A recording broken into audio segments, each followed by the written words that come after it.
안녕하십니까. 2021년 11월 18일 최병무의 팩트 시작하겠습니다. 이재명 민주당 후보와 연관된 의혹, 여러 가지가 있지만 그 중에 이제 지금 대장동 늪이라는 것이 있는데, 이거 보면은 잘 아시다시피 여기가 당시의 성남시의 정책실장 정진상, 그 다음에 성남도시개발공사 기획본부장 유동규, 이 두 사람이 아주 그 핵심 인물로서 활약을 했다. 이런 건 이제 하나둘씩 드러나고요. 아마 검찰 수사가 여기까지 진행되고 대략 마무리되는 것 아니냐, 지금 이런 관측이 나오고 있습니다.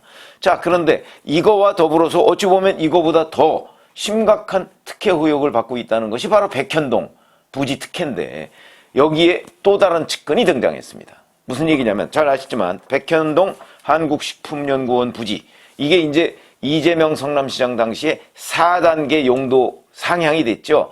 그래서 원래는 자연녹지 지역이었는데 이게 일반 주거지로 전환이 됐습니다. 근데 그때 이 시행업체에서 계속해서 전환을 노력을 했는데, 용도 변경을 노력했는데 안 되다가 2015년 1월 달에 2006년 이재명 시장 그때는 시장이 아니었죠. 후보 선거대책본부장을 하던 김인섭 씨라는 사람을 영입하자마자 급진전돼서 1월 달에 영입했는데 4월 달에 그 용도 변경 보고서가 이재명 성남시장한테 올라갔고, 거기에 성남시장이 사인하고 정진상 정책실장도 사인을 했고, 실제 용도 변경이 이루어진 거는 그해 9월입니다. 초고속으로 급진전됐습니다. 그러니까 이제 김인섭 씨가 연관된 것 아니냐. 실제 김인섭 씨하고 그 시행업체 간에 금전거래 같은 것도 지금 드러나 있으니까 그 금전거래는 아무것도 아니고요. 나중에 이 김인섭 씨가 그 시행업체로부터 소송을 해서 70억 원을 받은 걸로 이렇게 돼 있고요. 그 시행업체는 3천억 원이 넘는 대박을 터뜨렸다, 이런 것이죠. 자, 그런데 여기에 지금까지 알려진 바로는 백현동 부지 특혜와 관련해서 이 김인섭 씨 하나만 알려져 있었습니다. 그런데 그게 아니고 또 다른 사람이 있다 하는 게 드러났습니다. 무슨 얘기냐면,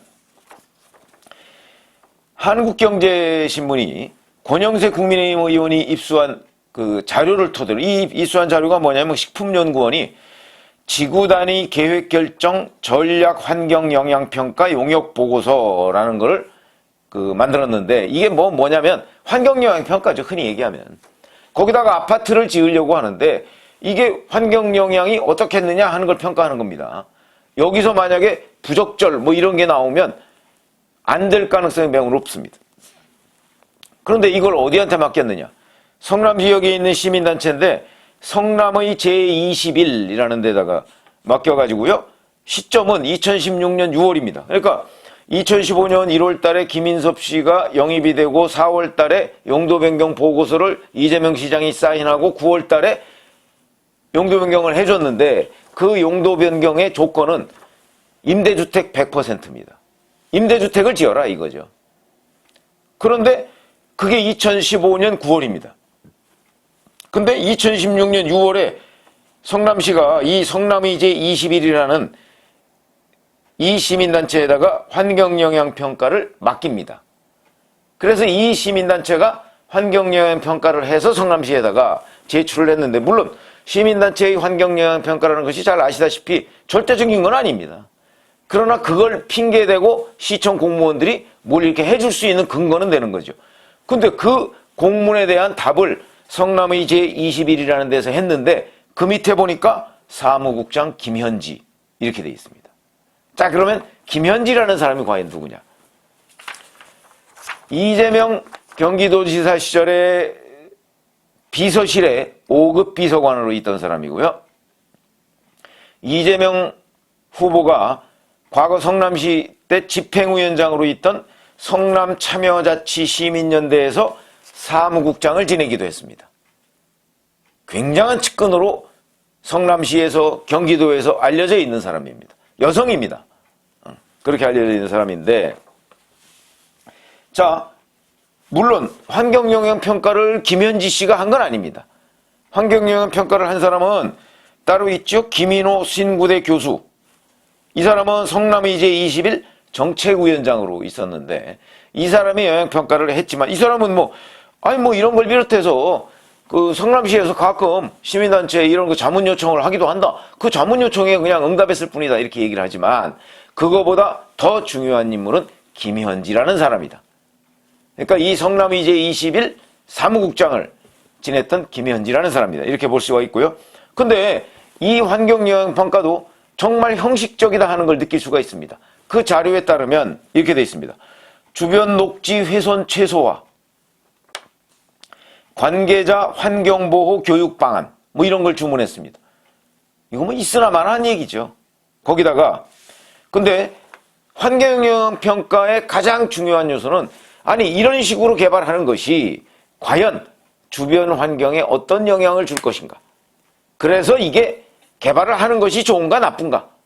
아니면 개발 방식을 이런 식, 왜냐하면 거기다가는 옹벽을 쌓아서 아파트를 지을 수밖에 없는 구조입니다.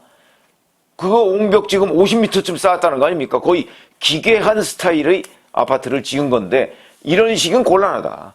여기는 예를 들어서 뭘 어떻게 해서 어떻게 개발해야 된다. 환경영향 평가를 하면 그런 걸 해야 되는 거 아닙니까? 그 개발 방식에 대해서는 아무런 이의 제기가 없었다. 그러니까 이것도 이제 의심이 드는 거죠. 이러면 사전에 뭔가 짜고 친 것 아니냐. 시행업체 뭐 이런 데하고. 이런 의심이 들 수밖에 없습니다. 근데 환경영향평가서가 딱 그렇게 작성이 돼 있는데 그 작성한 곳의 사무국장이 김현지다. 이렇게 돼 있는 거죠. 자, 이 김현지고 이재명 후보의 최측근이다. 이렇게 돼 있는 겁니다. 자, 이렇게 되면 이제 결국은 대장동은 유동규라는 최측근이 다 이리저리 해서 뭐 뇌물 받고 어쩌고 저쩌고 하고 뭘 거기에 뭐 실소유주 중에 뭐 이재명 후보가 있는지 없는지 모르지만 그러나 뭐 그렇게 돼서 뇌물잔치를 벌였고 백현동 특혜는 또 김인섭 씨라는 사람만 있는 줄 알았더니 그게 아니고 김현지 전 비서관이라는 사람. 그러니까 성남시 그 시민단체부터 데리고 가서 나중에 경기도지사 비서실에까지 근무했던 비서실에 근무하면 측근이다. 이거는 이재명 지사가 인정한 적이 있습니다. 유동규가 측근이 아니라고 주장하면서. 그러니까 거기까지 데리고 들어가서 했던 김현지라는 사람이 이 환경영향 평가를 당시 그 성남이제 21 사무국장으로서 문서를 만들고 주도하고 보내고 뭐 이렇게 했다 하는 게 되는 거죠. 그러면 이 사람까지 결국 같이 연루가 돼서 백현동도 돈잔치를 벌인 것 아니냐.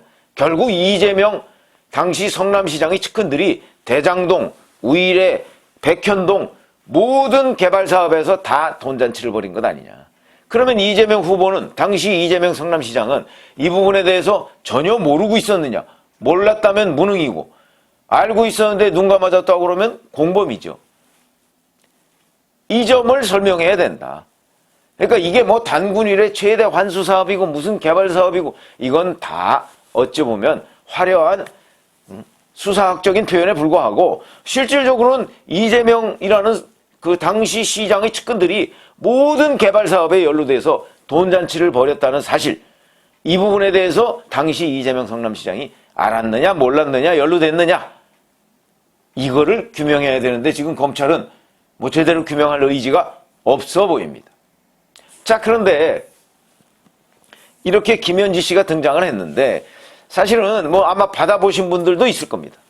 이 김현지 씨가 어디에 등장하냐면 바로 김혜경 씨 낙상 사고에 등장합니다. 물론 책임 있는 언론에서는 전혀 냄새조차 풍긴 적이 없습니다. 근데 자기네들이 이 김혜경 씨 낙상 사고와 관련해서 뭐 온갖 무슨 찌라시 같은 것이 돈다, 루머가 돈다 그러면서 고소하고 강력 대응하고 어쩌고 저쩌고 이랬습니다. 그러니까 사람들이 더 궁금해하지 않겠습니까?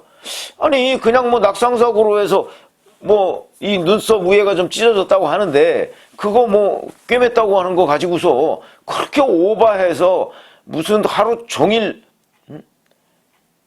뭐 일정을 취소하고 그럼 낮 12시에 퇴원했다면서?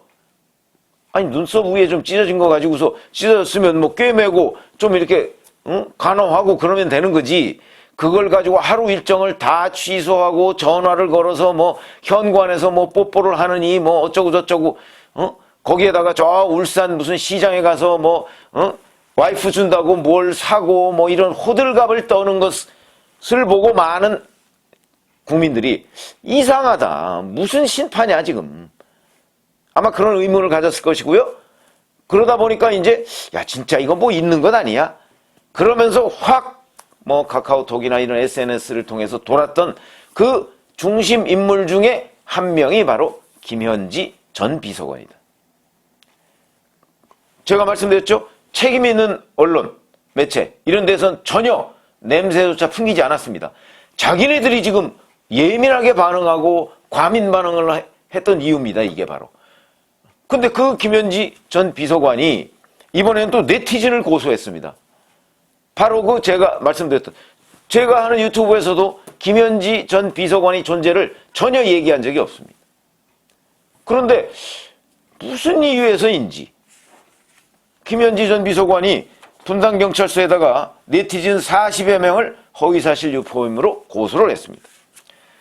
이런 겁니다. 카카오톡을 통해서 단체 대화방을 개설해서 이재명 후보와 이 김현지 씨 간의 부적절한 관계를 표시하는 내용의 글을 서로 공유하며 게시한 혐의. 이렇게 해서 이제 고소를 한 건데, 네티즌을 고소를 한 건데, 이렇게 고소를 함으로써 우리 국민의 대다수가 몰랐을 겁니다. 김현지 전 비서관이라는 사람의 존재를 몰랐고, 이 김현지 전 비서관이 그렇게 뭐 경기도지사 비서실의 5급 공무원 하나의 존재를 어떻게 알겠습니까? 그 다음에 뭐 그 사람이 뭐 이재명 후보와 무슨 불륜설이 있는지 없는지 어떻게 압니까, 그걸.